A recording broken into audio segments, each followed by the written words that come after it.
Sobat Salon pun kali ini saya ingin memberikan satu buah konten yang penting ya, karena kemarin juga sebenarnya akhir-akhir ini dan sebelum-sebelumnya begitu, saya melihat apa yang ditampilkan oleh kebanyakan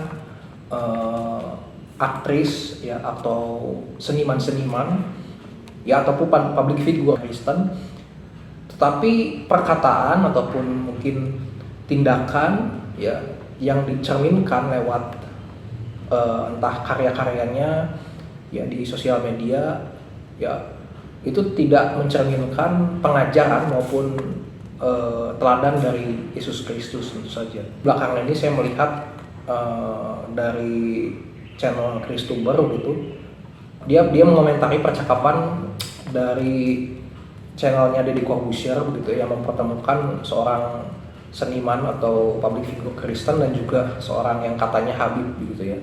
Kalau kita lihat cuplikannya gitu, saya tidak menonton penuh ya, kurang lebih seniman ataupun public figure yang beragama Kristen ini seolah membenarkan bahwa ya memang agama dari si Habib ini begitu adalah agama penyempurna gitu ya. Saya tidak tahu apakah itu memang berasal dari hati nuraninya atau bukan gitu, tapi mari kita akan lihat sebenarnya apakah benar ya apa yang dikatakan oleh sang Habib gitu ya. Tapi bukan hanya sang Habib saja, belakangan kemarin juga saya ketika ya berkomentar gitu ya, memberikan komentar-komentar, memberikan pendapat saya, ada juga ya beberapa oknum, beberapa orang yang mengomentari dengan mengatakan bahwa sesungguhnya ya agama dialah penyempurna ya dari agama-agama yang sebelumnya. Saya ingin memberikan 3 standar dulu ya, apa sih yang disebut dengan penyempurna supaya kita tidak salah paham. Yang pertama, sesuatu yang dikatakan sebagai penyempurna itu harus dikonfirmasi oleh sang penemu aturan pertama. Misalkan contoh, saya ingin menyempurnakan kertas ini ya, saya ingin menyempurnakan kertas ini menjadi sebuah kertas yang kalau ini bisa sobek ya, ini bisa sobek. Saya ingin menyempurnakannya dengan kertas yang tidak bisa sobek begitu. Nah ini harus dulu diklaim oleh sang pembuat kertas ini bahwa kertas yang ini tuh sobek bahannya, tidak sempurna atau belum sempurna, bahwa nanti itu akan ada penemuan bahwa kertas ini tidak bisa sobek. Itu harus dulu diklaim oleh sang penemu kertas pertama kali. Jadi standar yang pertama, kalau saya mau mengatakan saya adalah penyempurna agama yang sebelumnya, ya penemu agama sebelumnya itu harus mengatakan bahwa agama saya itu belum sempurna. Itu yang pertama. Yang kedua, penemu agama yang terdahulu ya, atau penemu apapun itu gitu yang terdahulu mempercayakan penemuannya kepada orang lain yang dia percaya gitu ya. Misalkan saya nih penemu kertas ini gitu ya. Saya tahu bahwa kertas ini tuh masih punya kelemahan dari berbagai sudut. Ini mudah sobek gitu ya. Terus ini juga gampang rusak ya, gampang luntur gitu ya. Nah, saya akan percayakan penemuan saya ini kepada generasi selanjutnya. Saya akan berkata seperti ini. Kertas ini belum sempurna karena menurut saya masih banyak kelemahannya ya. Kemudian saya yakin bahwa anak saya misalkan ya atau penerus saya kelak itu bisa menyempurnakan kertas ini. Jadi harus dulu ya Tuhan atau Allah itu memberitahu bahwa ajaran saya atau perintah saya itu belum sempurna, kelak akan disempurnakan ya, entah oleh nabi tertentu, oleh rasul tertentu gitu ya. Itu standar kedua. Yang ketiga, kalaupun saya sudah menyempurnakan kertas ini, kalaupun nabi tersebut sudah menyempurnakan ajaran yang sebelumnya, ya harus dapat konfirmasi atau pengakuan dari setidaknya ya dari para nabi-nabi yang terdahulu lah, dari para penemu-penemu yang terdahulu. Apalagi harus dapat konfirmasi dari sang penemu yang sesungguhnya, yaitu Tuhan ya. Jadi tidak bisa saya serta-merta bilang wah saya menemukan kertas yang tidak bisa sobek, kemudian saya bilang ini menyempurnakan kertas yang sebelumnya yang bisa sobek ya. Nah padahal penemu kertas yang menemukan pertama kali belum mengakui. Bahkan orang-orang yang pernah mencoba menyempurnakan kertas ini atau yang pernah berada di dalam tim pembuat kertas ini itu belum mengakui bahwa penemuan saya itu adalah memang menyempurnakan penemuan sebelumnya. Itu standar ketiga, harus ada pengakuan. Thomas Alva Edison ya. Beliau dinyatakan sebagai penemu ya bola lampu gitu ya. Nah, seandainya beliau tahu bahwa sekarang itu lampu itu bisa terbuat dari LED ya. LED mengandung gas tertentu, tidak hanya bola lampu yang dulu mungkin berupa gas yang sederhana gitu ya. Pasti beliau juga akan mengatakan bahwa ketika itu beliau akan mengatakan bahwa suatu saat saya ingin bola lampu saya ini disempurnakan. Ya, jangan ujuk-ujuk kita bilang bahwa saya pembawa agama yang menyempurnakan agama yang sebelumnya, tetapi kita tidak dapat pengakuan dari yang pencipta agama pertama-tama, ya. Kita tidak dapat pengakuan dari tim yang sama-sama bekerja menciptakan agama pertama-tama, gitu ya. Bahkan kita jangan sampai kita juga balas sebenarnya kita dibilang bahwa kita ini plagiat, ya, atau kita ini yang mengaku-ngaku sebagai penyempurna agama sebelumnya itu dibilang sebagai penyesat. Nah, itu hati-hati gitu kan, jangan sampai seperti itu, karena ya yang diserang itu ya kebetulan agama Kristen, karena agama Kristen dibilang wah kenapa kok harus mencabut kitab Taurat begitu ya di dalam Alkitabnya. Kalau emang Kristen ini konsisten ya taatilah Taurat itu, jangan diubah-ubah. Kenapa di dalam perjanjian baru malah diubah-ubah gitu kan. Nah, kalian harus tahu dulu ya bahwa Kristen itu bukan agama penyempurna dari Taurat, bukan seperti itu ya. Karena memang Taurat ini atau firman Tuhan yang dalam perjanjian lama ya itu sudah sempurna. Sempurna dalam artian tidak ada sedikit pun kesalahan atau kecacatan. Janganlah kamu menambahi apa yang kuperintahkan kepadamu, dan janganlah kamu menguranginya. Dengan demikian kamu berpegang pada perintah Tuhan Allahmu yang kusampaikan kepadamu. Mazmur 119 jelas dikatakan bahwa firman Tuhan itu selama-lamanya. Ya, jadi sejak semula memang perjanjian lama memang sudah sempurna. Firman-firman Tuhan sudah sempurna di sana. Ya. Tetapi penggenapannya barulah digenapi di dalam perjanjian baru. Perjanjian lama itu adalah nubuat-nubuat firman Tuhan, lalu digenapinya di dalam perjanjian baru. Ya. Sehingga antara nubuat dan juga penggenapan itu kan klop. Ya, itulah bisa dibilang utuh. Ya, tidak setengah-setengah. Ya, tapi firman Tuhan di dalam perjanjian lama itu sudah sempurna, tidak usah lagi diubah-ubah. Memang Kristen ini sudah dinubuatkan sejak dalam perjanjian lama, sudah dinubuatkan sejak dahulu kala. Contoh ya di dalam Yeskiel 9 ayat 4. Ya, ketika itu peristiwa Yeskiel yang menubuatkan bahwa bangsa Israel yang akan dijajah itu akan diberikan tanda di dahinya, yaitu berupa tanda huruf Tav, supaya menguduskan mereka dari orang-orang yang akan binasa ketika itu. Huruf Tav ini itu simbolnya seperti salib, itu menurut Ibrani kuno. Itu kan bukannya menunjukkan bahwa memang tanda-tanda bahwa Kristen itu akan lahir di kemudian hari. Itu sudah dinubuatkan dalam perjanjian lama. Misalnya lagi Musa yang ketika itu meninggikan ular tembaga, sehingga orang yang melihat ular tembaga yang ditaruh di atas tiang gitu ya, itu akan selamat oleh Tuhan Yesus ketika dia mengatakan dan mengulangi apa yang sudah pernah dilakukan oleh Musa. Tapi bedanya adalah ketika itu anak manusia, yaitu anak Allah sendiri yang ditinggikan, bukan lagi ular tembaga. Perjanjian baru yang sudah dinubuatkan dalam perjanjian lama, Yeremia 31 ayat 33 sampai 34, itu adalah perkataan Allah Yahweh sendiri, Allah Adonai sendiri, Allah Elohim. Dia berkata bahwa akan tiba waktunya ya, aku akan menaruhkan peraturan-peraturanku itu di dalam batin setiap orang. Bahkan orang-orang tidak perlu lagi mengajarkan bahwa kamu harus percaya kepada Allah yang benar, tapi Tuhan sendirilah yang akan bekerja.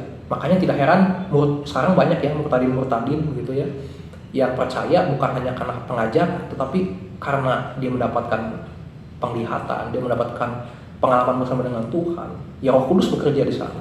Itulah kenapa makanya alasannya orang-orang Kristen sekarang bukan tidak mengikuti hukum Taurat lagi atau bukan mengubah hukum Taurat, tapi kalau kita lihat di dalam Yeremia 31 ayat 33 sampai 34, khususnya ayat 33 mengatakan bahwa aku akan menaruhkan peraturanku ke dalam batin. Artinya orang Kristen saat ini tetap menerima hukum Taurat, tetapi ketika mereka menerima hukum Taurat itu tidak serta-merta ya dilakukan tanpa diolah dulu di dalam batin mereka? Apakah sesuai dengan konteks saat ini?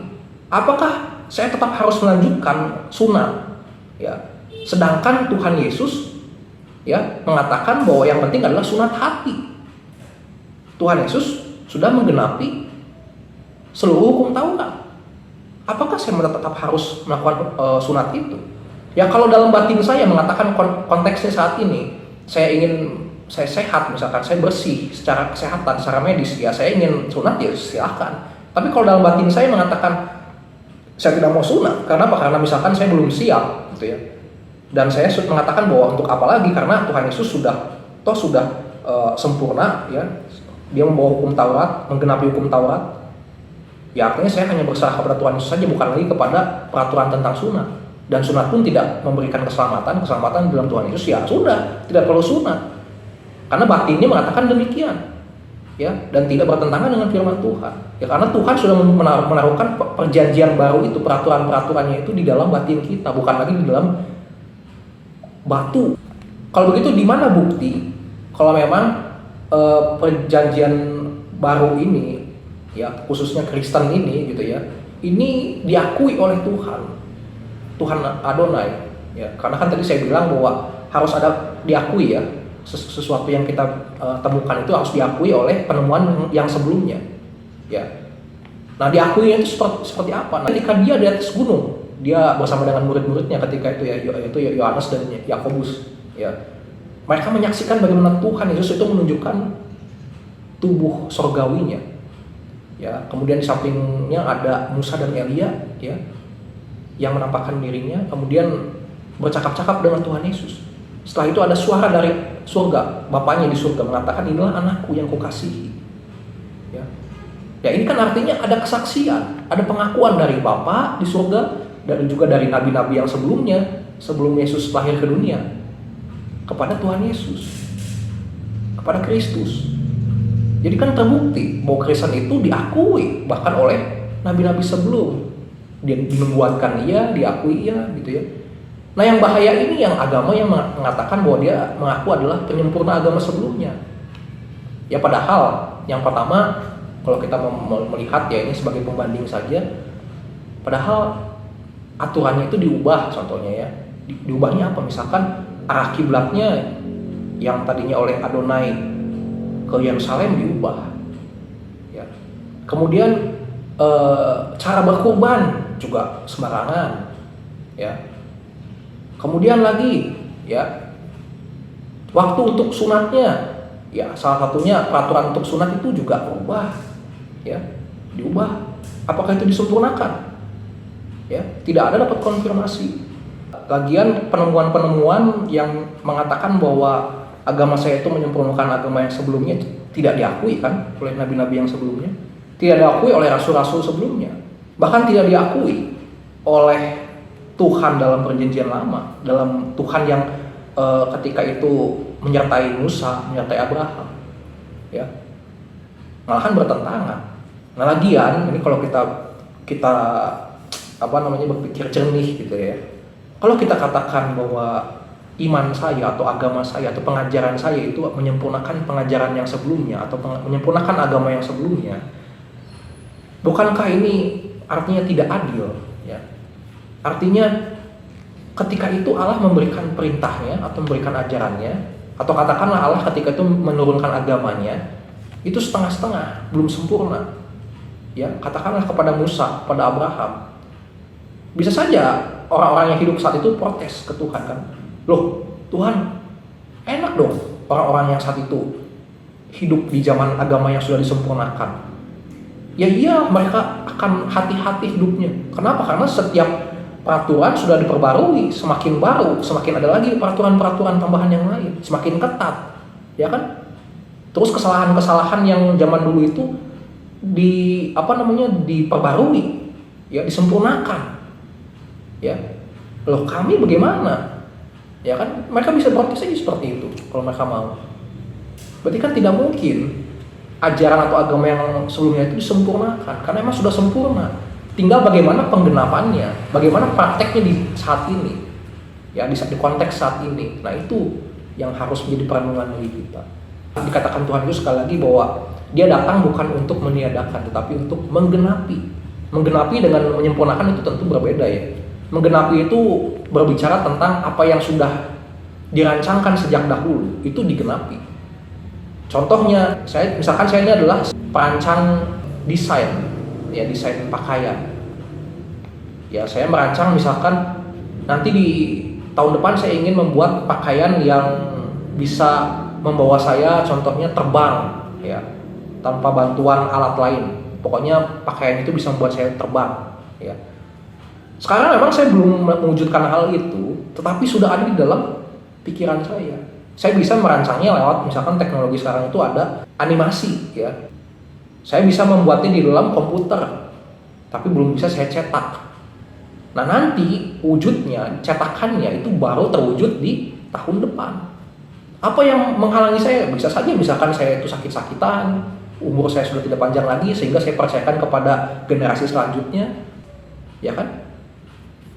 Tapi bukan berarti penemuan saya itu tidak sempurna, bukan. Tinggal pewujudannya saja, ya kan? Nah itulah iman. Ya, kita belum dapatkan yang nyata atau wujud nyatanya, tapi kita sudah punya iman, punya bayangannya, ya kan? Hati-hati ketika berbicara, ketika kita menyatakan iman kita, karena apalagi public figure gitu ya, artis itu ucapannya itu sangat-sangat berpengaruh ya. Akan timbul banyak, oh iya benar juga, wah salut nih, saling toleransi, saling menghargai, tapi toleransinya seperti itu kebablasan ya. Itu saja, kiranya ini boleh meningkatkan gairah kita untuk semakin belajar lagi tentang sabda Allah. Shalom. Assalamualaikum warahmatullahi wabarakatuh.